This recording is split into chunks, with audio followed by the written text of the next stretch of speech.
Peace, peace, peace. Welcome back to my YouTube channel. For those of you who don't know, it's your boy Vic Slang Hope, and I got another video for y'all.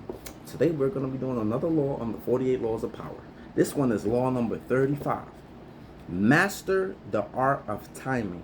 Now, before I get into the judgment, like I always tell y'all, make sure you like, you comment, because I care to hear your thoughts, and you subscribe to the channel if you're messing with my content.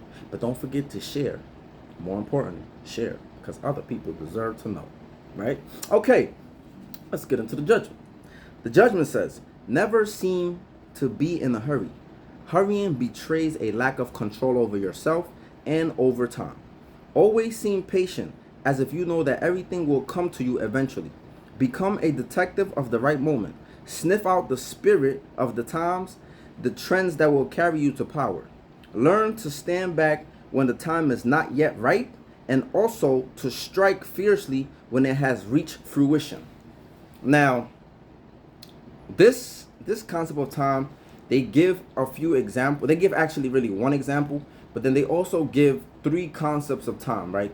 Which is long time, forced time, and end time. And I'm gonna get into that in the end. I'm also gonna give you an example of the book that they are talking about, and I'm gonna give you an example, a personal example from my own life experiences, right? So boom. It's also important to know that African people have a different concept of time from European people. I'm not sure if Asian people have a different concept, but it will make sense if they do. But different people have a different concept of time as well. Time is also something that is a social construct. It's something that is made up, right? We have made it up. And because we have made it up, it's something that can also be mastered, right? And it's a very, very important tool, and I'm going to get into that. It says time is an artificial concept that we ourselves have created to make the limitlessness of eternity and the universe more bearable, more human, right? So again, because time just goes on, we created like these time periods, right, to kind of like make it feel better to us. So anyway, the example that they gave in the book was the example of a man that lived in France throughout 3 or 4 different regimes, right? So he had mastered the art of timing, right? Meaning that when certain ships sank, he didn't sink with them. So what am I saying? So France went through a period of different rulers, right? So it went from a monarchy to a kind of like semi-dictatorship, to an emperor, back to a monarchy, and then eventually to like president or something like that, right? So throughout the time frame that these different things happened, there was this one man that was able to master timing, and he was able to jump ship right before the ship sank. A lot of gang members do this too, right? We see it all the time. I ain't gotta say no names.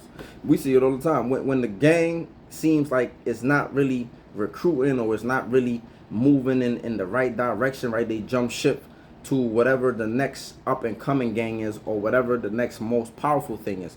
A lot of people do this with ideologies, right? People be pro black one moment, then they be jumping bandwagon to the women's movement, then be jump wagon to the LGBT, or they're jump wagon. People do this all the time. They master.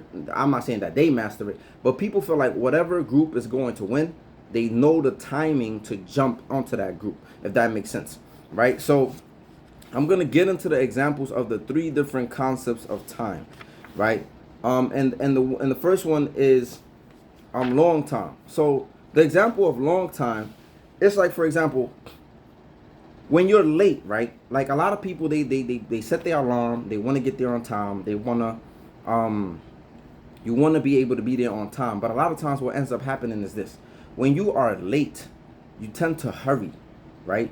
You tend to want to speed things up, right? You tend to be a little more impatient, so you tend to sometimes leave things, right? You tend to forget certain things, you tend to leave things, you tend to like mess up your clothes, whatever. The point is that when you rush things, you end up harming yourself. I'll give you an example. Sometimes I'll be late on the train, right? Sometimes it's because of me, sometimes it's not because of me, sometimes there's train delays, right?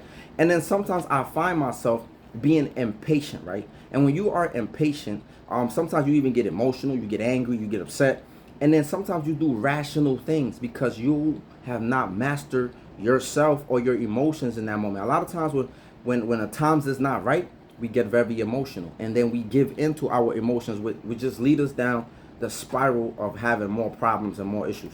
So for example, I've been in situations where I might have left the train station because I feel like there's a lot of train delays. I leave the train to maybe catch another train, and I end up getting to the place that I'm going even later. Or sometimes I might even take a cab. Then I get into a cab because again I'm late. I'm mad. I'm upset. I'm in my emotions. I might leave the train station, get into a cab, and then there might be way more traffic, you know what I'm saying, on the highways or on the freeways than there is in the train station, right? And sometimes the problem gets solved and the train get there on time, and then now I'm in the cab waiting to get there and I get there later. So the point is that when you master time, long time, right? And I'm gonna get to other times. When you master time, you don't deal with these things. Sometimes, and I learned that when I'm late, you just gotta be like, you know what? I'm late. It is what it is. Me getting upset, me getting mad, me trying to rush, me trying to do all of these different things, it's not going to change anything, right? And in the moments that I have told myself that, usually I end up getting to a place and I'm not even late after all, because they probably started late or everybody else is late too. So sometimes we just have to be patient, and we have to not give in to our emotions when we are dealing with this. But it's also important that we master time, meaning like if you got to get up earlier, right? But the whole point is, when you are late, and you got to own that, because if you don't and you rush, you can fuck yourself over. Now the next concept they give is forced time, right? Now it says the trick in forcing time is to upset the timing of others, to make them hurry, to make them wait, to make them abandon their own pace, to distort their perception of time. By upsetting the timing of your opponent while you stay patient, you open up time for yourself, which is half the game. So for example, I got into a situation, right? This is forced time, kind of like controlling somebody else's time. For example, when I got jumped by the homies, and then I got into a fight, like I didn't want to jump nobody back, because I felt more like a man by beating them up one-on-one. So I told the homeboys, like, yo, we're not gonna beat it. Mind you, it was more of them than us, but they just were scared. So the homeboys was there ready to like just have a rumble, and I was like, nah, I want to fight everybody who jumped me one-on-one. I told this story before. So what happened was, I fought the first dude. The first dude, I knocked him out fast, quick, in a hurry. Right now, when they seen that nobody else wanted to fight, right? So what they did was I fought some other dude. He didn't even jump me. He didn't have nothing to do with what happened to me. But they made me fight this other dude. So I fought this other dude. As I'm fighting this other dude, they're stalling, right? He's not really fighting. He's not really swinging. He's not really getting close to me. You know, so he's kind of like pump faking, but he's backing up. He don't want to get, you don't want to get close to them things. He just seen his man fall. So he not really trying to get close. But I noticed that they were stalling. What they was doing was, and then boom, after I had the fight, because, they counted to like 31 seconds. After that, they told me fight him again, right? Mind you, I'm fighting him again. He doing the same thing. He's scared, right? So what I realized is they're forcing time. What they was really doing was stalling. And as they was trying to stall, they was calling somebody else to pull up to the address, to the street that we was in. And they probably was going to bring a firearm. I'm like, dudes, they want to fight. You know what I'm saying? So they was forcing time. What they was really doing was setting me up, right? Stalling, so somebody could get there and probably do something to me and the homeboys. So that's an example of forced time, how you stop the time basically of your opponent, for your advantages. And the last thing that they use is end time.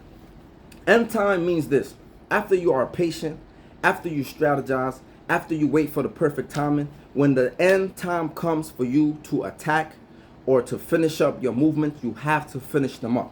A lot of people, it's almost like when you play chess. A lot of people play a good game and they don't know how to close the game. Basketball is the same way. You have people, baseball is the same way, right? A lot of games is the same. You play a good game all the way to the end, and then in the end, you don't know how to close. So that's basically the whole point of end time. When it's time for you to finish the mission, everything that you worked for, everything that you was patient for, everything that you waited for the right moment, when it's time to close, it's time to close. And I'm going to read this.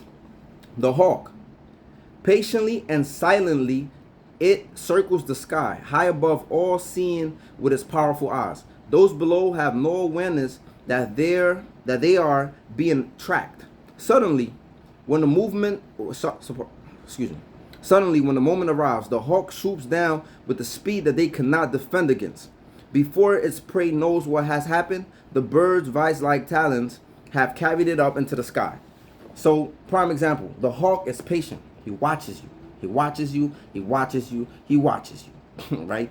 And he masters time, right? He waits for the right time and then he just comes in. You don't even see it coming.